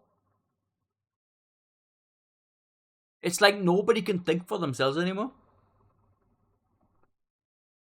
Yeah, well, the Pep style's influencer. No, but that's fine. But this playing off in the back bullshit, I don't like it. Well, it's not about well, it's not about hoopball anymore, is it, Rogan? The thing is, right, if I'm a goalkeeper or a defender, I'm just going to smash it back up the field. That's my job. Keep it away from the goal. Yeah, but you're not being told to do that, though. You're told to be play out from the back, though, by your manager. So, and your players are going to tell you to play out from the back as well. You can smash it if it's like if you need a goal, you're going to smash it. But otherwise, you're going to stick to the structure for the time being. But then you get teams in like League 1, League 2 doing it. I don't know about League 1, League 2, to be fair. I'm not watching it consistently enough, but I don't see it as often in League 1, League 2. No, I've seen a bit of League 1, League 2 players, teams, and they're doing the same. No disrespect to them. No disrespect to them them teams, but they're not suited for it. Yeah, but again, I'm going to repeat myself here. The Pep style has become very influential. But then you think for yourself and do what's good for your team. No, but they probably seen Pep style. They don't probably copied it exactly, but sort of going on a similar tangent to that sort of. The thing is, it's all requires what players you've got to do it, though. Yeah, like Bournemouth are a bit like City in their play style. To be fair, I mean, look at us with Pope. Every time he comes out to get the ball, I'm shit myself. with his feet. It's the Cruyff one. It's the Cruyff influence that's on Pep, isn't it? What about? I think Areola spent some time with Pep as well. I don't know why. You spent some time with Pep. Oh, I think Areola spent some time with Pep. I don't know why. Yeah, I think he was like an assistant coach or something at Barcelona, maybe. Have a look. I'll research it.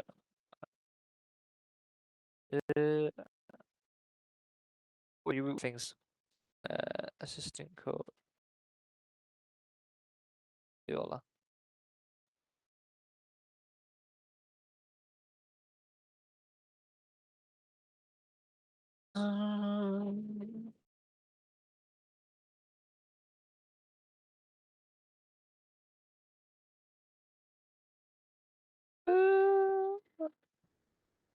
I've got a next topic for us. What is the link? Yeah, it's West Ham. We'll get to West Ham. What is the link between Areola? Sorry, I'm just writing this down now. Pep Guardiola. Yes. Aren't they both Spanish? Yeah, they're both Spanish. That's not the link though. I mean, it's a link. Not the link. Yeah, they're both Spanish. Sure. Eddie Howe and Jason Tindall are both English. Oh, no, sorry, Eddie Howe and Graham Potter. They're not being main for anyone, are they? Interesting. I saw. I was okay. I'm not for anything, but I saw something that some people think Areola, the Bournemouth manager, Areola could be a decent successor to Pep at City one day. Possibly, but I mean, it's like someone competing. It's like David Moyes trying to do as good as Sir Alex Ferguson. It's not going to happen, is it? But I don't like that saying. I don't like that saying. By the way, it's like, oh, he could be better than that guy. But why can't he be his own guy? You know, when you get like Yamal being compared to Messi, is that why can't he just be Yamal? Yamal's a bit of a weird guy, man. He's up to some weird shit nowadays. Is he?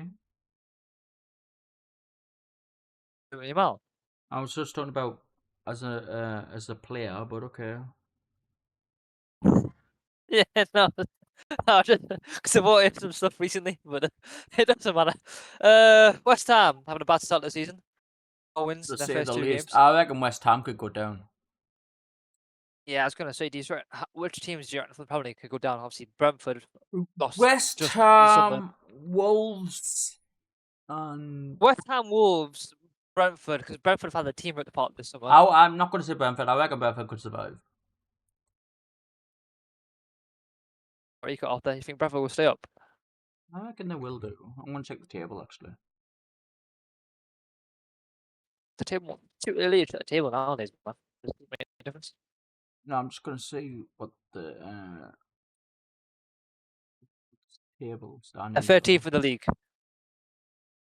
13th for the league. West Ham are We're bottom. gonna- West Ham I are reckon West Ham, Ham are up Wolves, and Burnley. It's a bit of a bad time at West Ham. Had a poor transfer though, because a lot of them were free agents. I'll say Paqueta could be leaving them to go to Aston Villa. I heard that earlier. So West Ham the favourites to go. West Ham the favourites to go down this summer as we speak. Games only I would say so. 3 game weeks in the season. I would say so. I mean, they're playing them all, What's aren't happening? Yeah, what's happening at West Ham? Obviously, they just can't make a right about David Moyes, can they? they? West Ham have been in the claim for years, but you know, Like Moyes gave them stability the twice. David Moyes karma's kicked in. Yeah, they got rid of Moyes. Yeah. They By the forced way, him out. I knew this would happen. I said it would. You said this. Yeah, we spoke this on his voice chat. I think the other week. You know, I Yeah. said it would happen with them firing David Moyes like they did. They expect incidents. That remember, what was it? Lotepegu? What his name is? Who? Lotepegu. What the fucking was it? The Spanish dude. Lopetegui. Lopetegi. That was it. Thank you. Yeah, he was there before Moyes came back in, wasn't he? Yeah. No, it was after Moyes, I think, wasn't it? Oh yeah, he was after Moyes. Yeah. Because they sacked him and then got Potter in. Yep. I'm pretty sure. Oh, I forgot they had Pellegrini, and then had Moyes again, and yeah. then Yeah. Julian. They've gone through a flux. They've gone through. This is gone by years now. Like bloody hell. It's gone by. By the way, Graham Potter's got a 22.73% win rate. Moyes has a 44.59. I feel like with Potter, right? He's rushed back at the management. Potter is not a good manager, dude. We were fooled with Brighton. I don't know if we were fooled with Brighton. I think he did well at Brighton. I just think the Chelsea job threw him over. Like it was the Chelsea. When he came at Chelsea, things were in place for him yet. West Ham. Well, I mean, West Ham have a lot, but West Ham just can't make it work with any manager. I don't think Moyes has the highest win percentage of any manager in West Ham history. Do you think it's not a manager issue? Do you think it's a club issue? Because a lot of fans say that the owner's not exactly doing great with the club. I see increases in ticket prices and ticket prices in general. I think they're just thinking they're better than having they a club are. strategy. Oh, so you don't think it's a owner issue? I mean, it is, but like the fact they fired Moyes like they did is I the was fact gonna say that I was a manager. it was like I'm not mad. they expected more. But come on, you're West Ham. I don't think they expect more. I just think they expect to be better than what they are currently, like we did. Like we don't expect. No, but that Moyes brought them European success, dude. He did, yes. They had Declan Rice with him as well. And obviously Rice left. Just like they were quick to fire him because they wanted like bigger success, and then they are constantly hit by the arse by karma. Yeah, but then if you're not gonna like provide bigger investment into West Ham, then you're probably gonna be in this sort of 7 to 8, maybe lower sort of spot. By the way, that's where West Ham should be aiming. I'm not gonna lie, at 7th or 8th. No, that's they're not like a team that should be relegated to the championship. I 100% agree. Or should be favourites to go down. Like That's where they should be aiming for. That's what they should be, finishing. West Ham aren't exactly a team that are meant to be in relegation battle. They're not meant to be finishing like I think outside I mean, they were. the top 10. They were back in the 90s. Yeah, but obviously things have changed since then. But the thing is, they were too quick to get rid of David Moyes. That's where David Moyes excels, by the way. Yeah, it's like small, low mid-table clubs. Yeah, like not even mid-table. It's just like around like the top 6. Yeah. Like the United job were just way too much pressure. I mean, to be fair, like anyone that came after Sir Alex was just going to struggle. Let's be honest. Yeah, I mean, let's be honest. Yeah, I think Moyes had it tough. I felt sorry in David Moyes though. Yeah, well, he's doing all that. Then we'll get back to Moyes. It's like anyone that comes after Eddie Howe, isn't it? So Alright, so it's different. See Mourinho get sacked this week by Fenerbahce. Yeah, so Ollie got sacked as well. Apparently, Mourinho said in a press conference a while back that if he got sacked, he would want to come back to the Premier League and manage like a lower team club. I heard that. Or a mid-table club even. Saw that. Jose Mourinho at West Ham. That happened. You know what? I could totally see that actually. I don't think as long as it continues, I think Paul will get sacked. He's losing the fans, so. To be honest, West Ham fans are toxic. I mean, what fans are untoxic? Oh, we aren't particularly toxic. Toxic, by the way. We just love our club. Arsenal fans are toxic. Oh, 100%. A lot of the London clubs are, to be fair. Well, maybe not Fulham. I suppose. Fulham are a bit quiet. Fulham are a bit quiet. You know what I mean? They're content with that club currently, so you know. Yeah, but like if Silva started losing games, then what would happen then? He lost today. Obviously, to be fair, there's a lot like, of controversy. I mean, like consistently. Oh, okay, yeah, consistently, yeah. But I think. Well, by the way, West Ham, no West Ham, Fulham were hard done by. Fulham were hard done by for 2.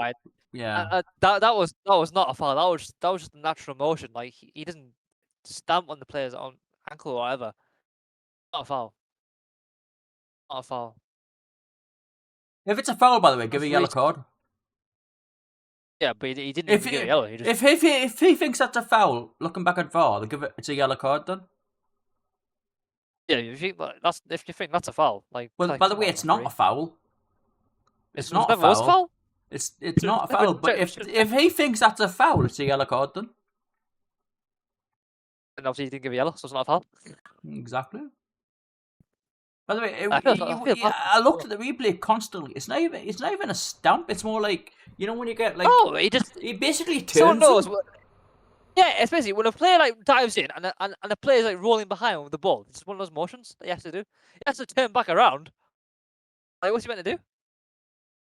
Bullshit, man. The player slid in underneath him.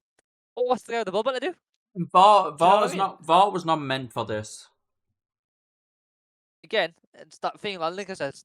Not meant to the re-refereeing the game. By the way, right? You know when the referee is told to go look at the monitor, right? It's like I've only ever seen it once where it's overturned. Yeah, it's like 100. Think for yourself. 100% like change record on the monitor than it is on like the actual referee on pitch referee. It's like when the referee is told to look at the monitor. It's like, okay, I made the wrong decision, so I've got to give it the other way then.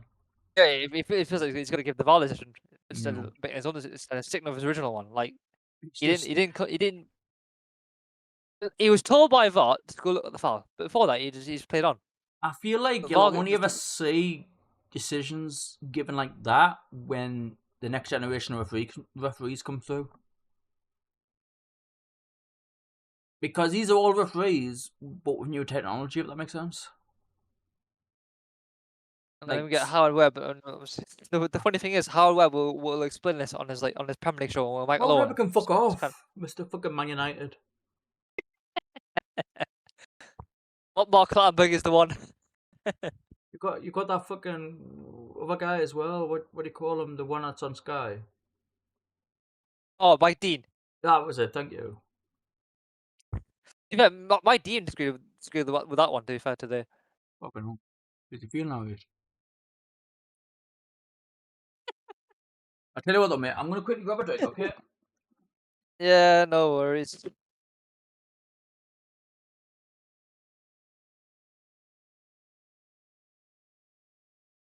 Alright, guys, while Drogon's goes to the break, I'm gonna go on mute for a bit and just play some music. So enjoy.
Yeah. I'm back. Oh no. Oh, Drogon. Oh, there he is. I didn't go anywhere. Alright. What drink did you get? We get a beer. I got some Stella, yeah. Oh, of course you did. Well, why not go for the Newcastle Brown Ale? Got some Brighton over here as well. Yeah. Oh, what the hell? Oh, don't go too hard on yourself. You won't be able to sleep at night otherwise. Fine. So what do you think about? Well, actually, you might need this for this next part because we've talked about Leeds, we've talked about Burnley. There's one more club that got promoted, Championship. Who's They that? won today. Who was They that? are they're a team called Sunderland. They play in Wearside at the Stadium of Light, or as we call it. Oh, I need to Right. check what these guys are. I can't remember now. Google. I got Google. Who? What? Nah, I need more information, mate. Let's see. They think they're better than us. They think they're the best team in Tyne and Weir. They think they have the best stadium in the northeast. I feel like I just googled feces. You might be able to catch a feces there. To be fair, if you spend like Oh god. 48 hours there. But I mean, look, they're making a decent start to the season. 2 wins. Bridge doing okay so far. They've done well in the transfer market. They got the derby to come. Half of the players are going to go on national duty in January. Oh, I've got it. Yeah. God. They play Man United on the 4th of October. Oh, absolutely. We're doomed then. We're doomed. Oh god. Because United can't defend. They won't sign any defenders. Something might actually be Man United. They've got What the Crystal hell? Palace next. They've got Villa. They've got Forest. They've got Man United. They've got Wolves. Chelsea, Everton, Arsenal, Fulham, Bournemouth. Who would have thought in 2025 Sunderland would have a chance at being Manchester United? I know, crazy times we live in, my friend. Many times. But look, they're having a decent start of the season. You know what, right? We'll finish above them. I've got no doubt about that, right? 100% we will. I feel, yeah, no doubt about that. No doubt about right, all joking aside, right? I hope they stay up because, you know, we can just get the easy 6 derbies. points. The derbies. Yeah, exactly. Easy 6 Derbies are points. nice. the derby's on nice occasion. We'll be on TV on the derby. Then We'll absolutely fucking smash them. with what the matter? What the matter, Brits? Yeah, Our 6'6" striker. we'll just have Joe Linton on them. Just shoulder and body everybody in it. Oh, Sorry, Joe Linton's an animal, man. Sorry, we can't be serious when we talk about Sunderland. It's hard to be serious when we talk about Sunderland. Yeah, It's it just is too actually hard. because they're just a Too hard. joke. Yeah, exactly. But look, I'm sure they have a decent By the way, season. I'm just gonna say I've had a lot of fun winding up Sunderland fans on social media. Like they'll be going crazy because they beat Brentford today. They went crazy because they beat West Ham as well. And look, But like okay, what yes. like what I say, a lion does not concern itself with the opinion of a sheep. Game of Thrones So reference. you know what, Sunderland fans, enjoy it because guess what? It won't last for long. It's not gonna last long when you actually play proper teams. Yeah, By the when you play way, let's know the test of this. Brentford was one of my teams to go down. Yeah, no, but I think Brentford had a lot of teams. I think I was No. along with you, but I think Brentford I had to go down Legendary. as well. What did I say about Brentford when Thomas Yeah, left? you felt Brentford were going to go down, yeah. Yeah. I think a lot of people felt the same way as well after Bammo left as well, and Weiss gone on strike as well. I mean, I don't agree with what Weiss is doing. I get he wants to move, but he's going about it the wrong way. No, but the thing is, he's gone about it differently. He's gone about the better way with than Isak because he's still training. He's not refusing not to play. But the manager's saying he can't play. I think Weiss is refusing to play. Is he? Yeah, he's refusing to play. He's not training with the squad. Oh, I thought he was still training.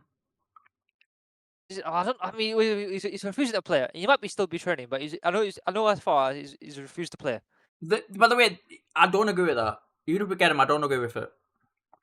Yeah, like Carragher was saying, like someone was saying we did the exact same with Weiss, but no, we're not encouraging Weiss. Like we're like owning what he's doing. As Liverpool fans have been like absolutely saying, yes, come on, Isak, come on. By the way, what I don't agree with is like Liverpool fans are saying, oh, like hashtag free Isak. He's not a slave. He's on like 440 grand a week. He signed a contract. His agent didn't put a buy-in clause for it.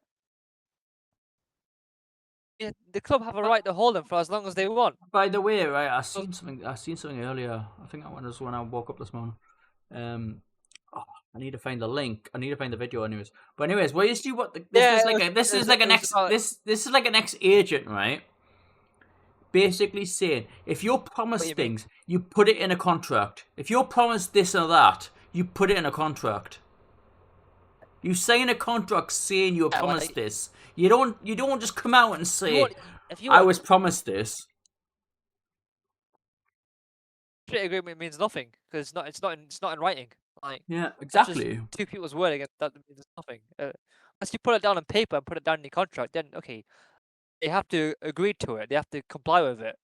But because it's some sort of handshake agreement or whatever it was, who knows? That's not how it works in sports. And not stuff. how it works. That's, no. Oh. Any sport. Yeah. Yeah. Unless you write it down, sign it on the dotted line, that means absolutely bollocks. This was an ex-agent or something. I'll need to find the video or something. But yeah, he was basically saying, whoever his agent is just a complete idiot, basically.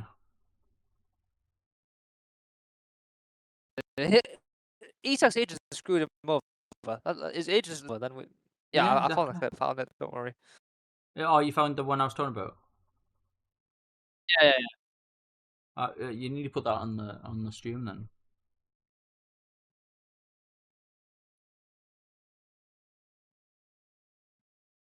Let me know when you do, so I can actually bring it up. I've done it. Okay, 2 seconds then. You do, so Any I can actually bring it up. promises That was it, have to yeah. be put in black and white Okay, 2 in a seconds. contract. If it's not put in a contract, then it doesn't exist. And That for was any it, yeah. agent to not put discussions, whatever promises were made, have got to be put in a contract. If it's not in a contract, Exactly. you can't expect anyone to honour it. And for the player to say that he was made promises, that's a reflection on his representatives. Because players just want to play football.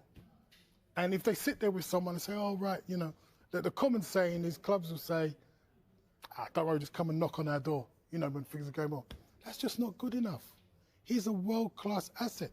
You can't blame Newcastle for giving him a 6-year contract, well played, right? But then when it comes down to the divorce has to be negotiated at the same time as the marriage. There are too many agents out there doing an average job, and I don't want to criticize this agent in particular because I'm not 100% sure what's going on behind the scenes. But this situation should never arise. And by the way, after 3 years, it's muted that he was supposed to get another contract. Okay, so he gets another contract after 3 years. That contract's got to be extended. So if he would have got this so-called contract, then his contract would have had to been extended. So what are we looking at now? Another 6 years? So then now he's saying he wants to leave with 5 years left on his contract. I just want the fans to understand, because sometimes fans don't understand what's going on, especially with agents and players. If a player signs a long-term contract, they have to honour the contract. And the fans have to tell every player, honour your contract. And don't have a go at the ones that do. As he said, as long as it's in a contract, it absolutely means FO. Yeah. Well, you know, I'm not going to get back on Isak again. I'm just saying there's an etiquette. You've got I to think do, you Isak, know. yeah, it's etiquette. We touched on David Moyes earlier. They what about won their Jack first Grealish? home game.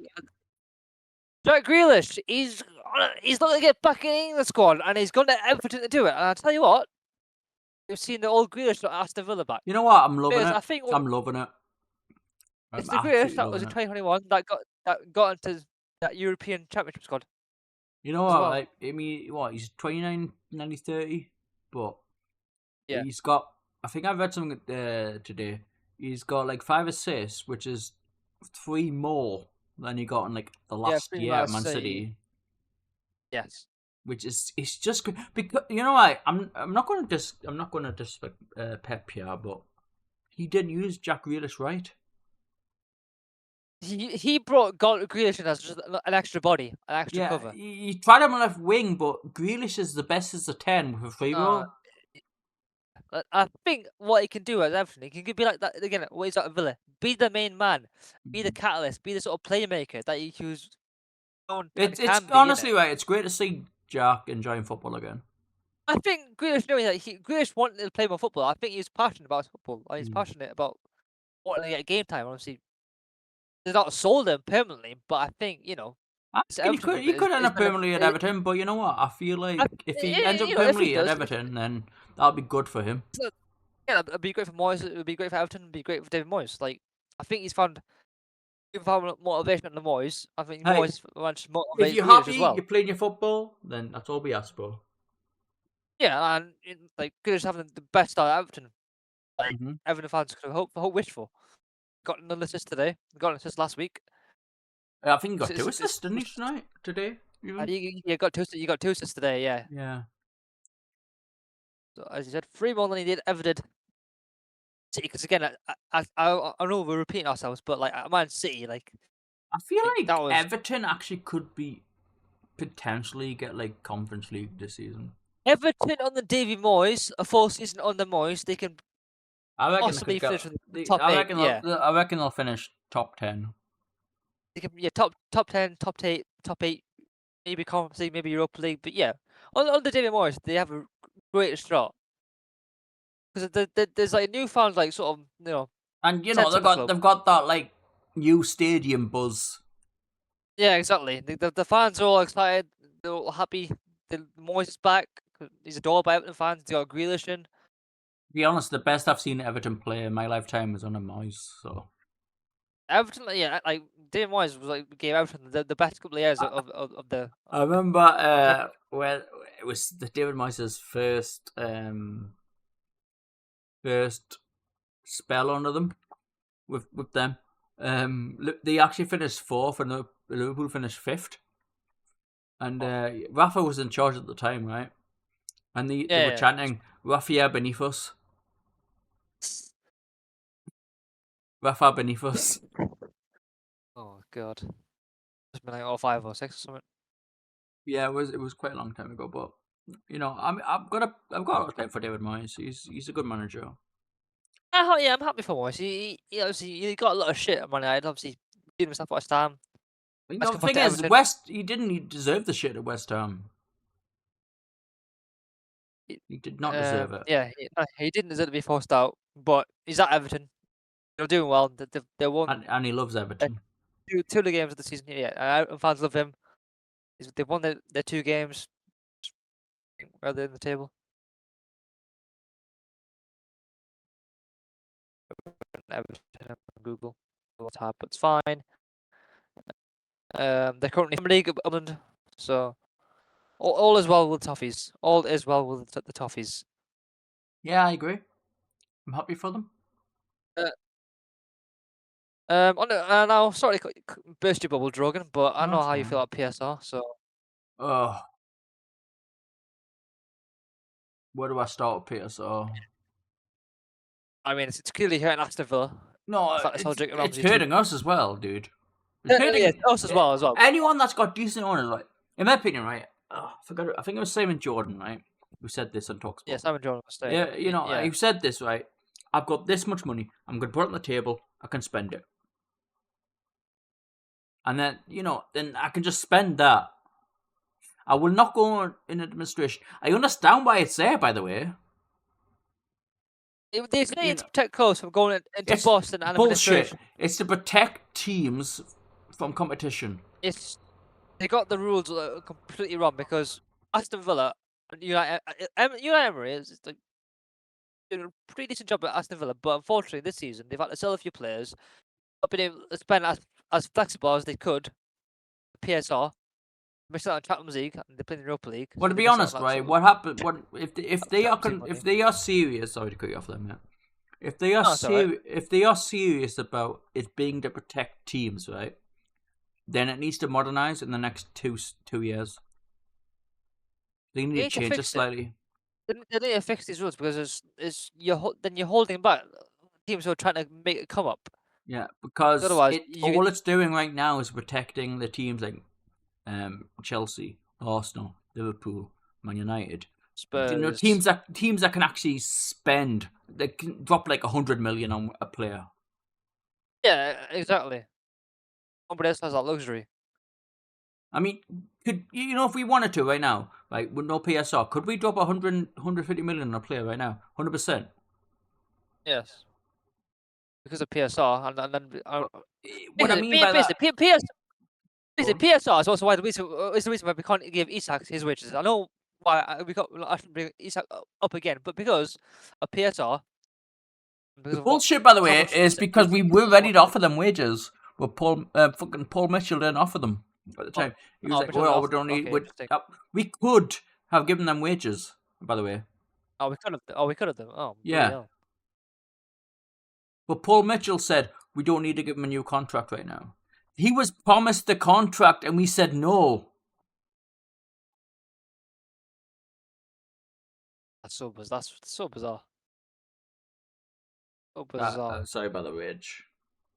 No, that's fine. That's fine. It's nothing serious. You see people talk about rage, so it's fine. No, but that's the thing. It was the wages and PSR. prices PSR is two different things. Yeah, PSR affects people's abilities in terms of wage budget within a squad. Also affects the ability on the players they want to sign. Because as I said, I had to sell Jacob Murphy to make PSR. We had to sell Yakuba Minter last season. PSR. By the way, we could end the Premier League right now. I understand the competition, and I want competition. I love it. Teams are having to sell players that are in their academy to comply with PSR. But just by the way, I don't expect us to drop like 1 billion in a window because that. I don't like it. I know what you mean. Because I like competition. But just alter it so we can actually spend more money. Because we've got the owners to do it. Be fixed. But the rules in place are stopping us. Yeah, it's to stop. It's to make the bigger teams, you know. 100%. Yeah, it's to keep those teams at the top. Yeah, they don't It's want anyone not. breaking through. It's not even just us. It's Aston Villa as well. It's what I mean is like Yeah, no, it's Villa as well. Yeah, we 100%. we could compete. We could destroy the Premier League if we wanted to. If we had the option, you imagine the players we could buy. Well, yeah, basically, it'd be like City when they would be like. By the City way, back mate, in the we day, could innit? buy every single team in the pyramid, and still have money afterwards. Yeah, it was won by. But what I mean by Oh, that my. is, I don't want like just us, be the ultimate power force. I just want us to be able to compete. No, you want competition. Yeah, everyone wants competition. But if you keep these teams afloat, It's keep the them behind you, laws, then it's the rules that are stopping us to trying to compete. yeah. And like, poor Aston Villa are gonna. I mean, they had to sell Who- Jacob Ramsey to us for like 40, Yeah, 45 they million. Yeah, obviously Ramsey's doing all right for them. And now I don't know if they sold anyone else, but yeah, Ramsey was an They're important for one to get them to Paquetá. go. Yeah, I think that now they're in for Paquetá. Talks between the team sides on a possible deal could be You struck. know what? I could totally see Paquetá doing well for Villa.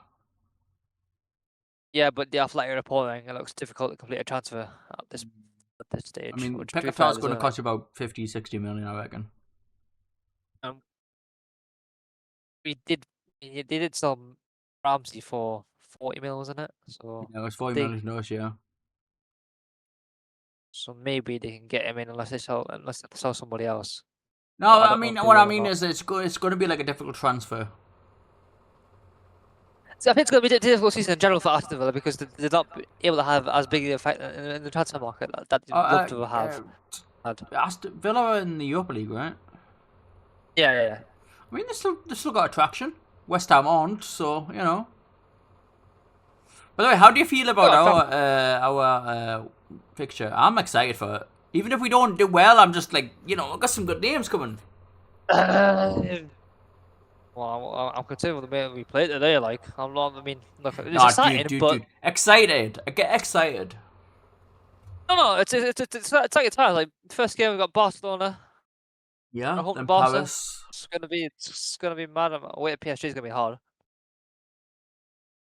No, I mean, I'm not expecting miracles, but I'm excited for it. The team will try, but Champions League is what we wanted. It's what we asked for. We bring on the challenge. There were no easy fixtures when you play in Europe. Exactly, but you know what I mean. Even if we don't do well, I'm happy for the lads. I'm proud of the lads. And speaking of Europe, two teams that'll play tomorrow are also with us in the Champions League. Liverpool, Arsenal. It's a big one tomorrow. Got City, Brighton tomorrow as well as Villa and Palace in the late game. Well, in the Premier League, yeah. Yeah, Liverpool, Arsenal, big game. Arsenal. Really You know what? I reckon Arsenal could win that. With Liverpool's defence as it is, I definitely think they're able to trouble with Gyökeres and Eze. I'm gonna say Arsenal 2-1. I think a draw. I'm gonna say 2-1. I say a draw. Mikel Arteta's actually got a good result, like good record against the big teams. To be fair to Arsenal, they got a better squad now. They finally got a striker, and obviously they brought in Eze, so they bolstered that front three they've got. By the way, I hate Arsenal. I fucking hate myself saying this, but I want Arsenal to win it. I think like on midfield they could use a bit of work still.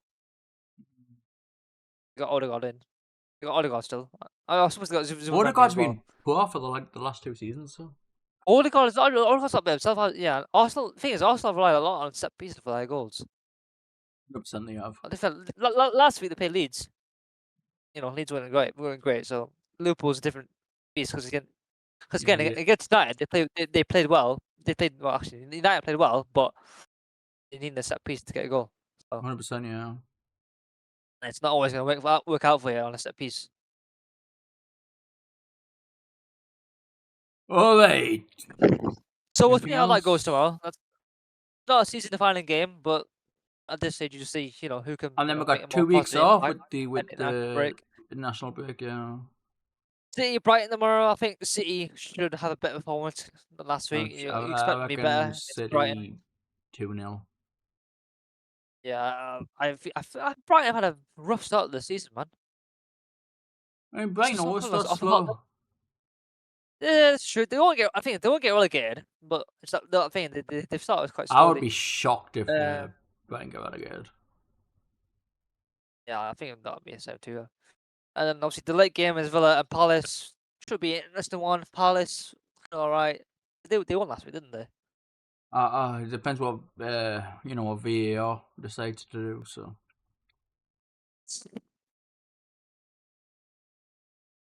Was the results at Crystal Palace? Was it Villa? Or am I so my memory is so bad? yes, I think Crystal Palace will be alright because they've got a good Oh yeah, manager. they drew a Forest last week. Yeah, they drew last week at Forest. Yeah, I remember. Also do all right. I think it just depends how they get on in the Conference League. See if it affects them. It should be. You think they'll be okay? Obviously, they lost Eze. But they're gonna lose. They're probably gonna lose Gay. So losing 2 key players not ideal for I don't them. think they'll lose Gay. Honestly, I think Gay might actually still be a player for them when the window closes. I feel like Gay is just. I don't think did he play last week. The thing is, they've lost Eze. I don't think they'll lose another star player. He did play last week. They got Matata. I'm surprised nobody came in for one was- Matata, by the way. Yeah, that's a good point. Matata actually bangs in a few goals for them, and then everyone thought, he's popular rated in FPL, so I would have gone for Matata first anyway. So Yeah, but we'll see how it goes. That's pretty much it. We briefly touched on Sunday's games. We're not going to really do an in-depth preview because it's not worth it. We We'll do talked about the more- big topics. we'll do more big topics next Saturday, hopefully. Because we don't play next Saturday, so because it's national break. So we'll take off. maybe do We'll next Saturday. It's the national break. I can't be we can asked maybe about do England, like a short stream, a sort of short podcast next Saturday. If you want to do 30 minutes about England, we could do 30 minutes about England. But I don't know what you want to talk about in terms of England. England are shit. Playing Andorra next week, I think. Next Saturday, isn't it? Is it Andorra? England are shit. Let's have a look who we play next Saturday. Just go Andorra, I quickly on the think, guide. yeah. But the I think it's Andorra. legendary. Yeah. The England are shit. Drogo, any thoughts on Scotland? Quickly. Sorry? Any thoughts on Scotland? In what form? Any thoughts on Scotland? How do you think they get on in European qualifiers? The men's team or the women's team? The men. The men's are shit, the women's are good. Live Sporting Scotland will play against Denmark next Friday night on BBC Two. They're going to lose that. They're going to lose against Denmark, let's be honest. They should be losing against Denmark because Denmark are a very good team. You know how as a decent. You know how it was actually quite decent internationally. Switzerland have a good attack. Yeah. Klosowski, Isak, Gokares. Then after that, they Sweden, sort by of the way. midfielders. That's Sweden, you said Switzerland. I said Sweden, didn't I? You said I thought I Switzerland. said Sweden. Oh, also, I might have said Sweden. Sorry. Sweden got a good attack, but it's just do, midfield yes. and defense. We look a bit Even off. though Isak's not played for like 2 months. Yeah, I have no idea how he's gonna be. Like, he knows if he starts next He weekend. will start, unfortunately, I reckon. But yes, we are How come I going. got how come I got Gokares? They'll play Gokares? 2 at top, I think. Sweden. Well, they just pick up Gokares and Klosowski then. We could just do that, couldn't they? Gokares and Klosowski. There you go. Yes, we are going to call it there because we've talked about all our topics. I mean, how long was the stream going? Also, my Gokares thing. Gokares is... Gokares and Klosowski up top. There you go. 2 up top. There you go. You know, Isak's a better striker, right? Well, actually, I think right. What we should do is we should tell Andy Carroll. Tell people. No, he had a Swedish no, Andy Carroll. This guy, right, he's got such a hard on for Andy Carroll every single time, right? He's like, oh, Andy no, Carroll, no, oh, Andy Carroll, shut up. Andy Carroll, oh, Andy Carroll, oh, Andy Carroll. Every fucking, All that. like every 2 weeks he's like, Andy Carroll. He should play for Sweden. There you go. He's sorted. Like, dude, he's 7-year-old. Even better. He's got experience. He's got from England cap. The guy can't stay fit. But yes, we're gonna call it there. We're gonna rate. No He played streaming nationally Neo before. 2. No. Let's Andy shut the fuck Carroll up. get a hat trick next season. You probably will Andy do in his Carroll. back garden. Legendary, you can shut up right now because I'm gonna end the stream. So everyone take care. Good night.